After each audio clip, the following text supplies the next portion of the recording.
Hello everyone, আজকে আরেকটা shopping video নিয়ে চলে এসেছি। এখানে সব কিছুই মাম্মামেরই জিনিস। যেহেতু সামনে জামাই ষষ্ঠী, মা মাম্মামকে কিছু শপিং করিয়ে দিয়েছিল, আর আমি যেহেতু বাড়িতে আছি তাই ফার্স্ট ক্রাই থেকে অর্ডার করেছি। তো এটা বেবি হাগের একটা নিয়েছি, টপ আর প্যান্ট। এটা হোয়াইট কালারের হট প্যান্টটা আছে, আর ওপরে এটা আছে টপটা রেড আর হোয়াইটে এই যে কাজ করা বাটারফ্লাই দেওয়া। তো মাম্মামের এটা খুব পছন্দ হয়েছে, কেননা এই যে হোয়াইট কালারের বাটারফ্লাইগুলো আছে, আমারও কিন্তু বেশ ভালো লেগেছে। তোমাদের কেমন লেগেছে অবশ্যই কিন্তু জানিও।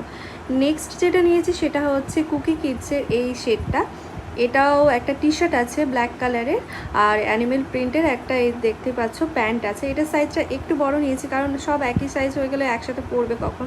তো এই প্যান্টটা কিন্তু বেশ কিউট দেখতে, আর কোয়ালিটিও কিন্তু খুব ভালো এসেছে। নেক্সট যেটা নিয়েছি সেটা হচ্ছে একটা হেয়ার ব্যান্ড। তোমরা আগের ভিডিওতে দেখেছিলে একটা বনফিনোর হেয়ার ব্যান্ড নিয়েছি, তো সেম নিয়েছি, কালারটা আলাদা, ডিজাইনটাও একটু আলাদা। মামাম যেহেতু এটা মাথায় পড়ছে তাই ভাবলাম আরেকটা নিয়ে নিই। তো কেমন হয়েছে আমাকে কিন্তু অবশ্যই জানিও। বাই।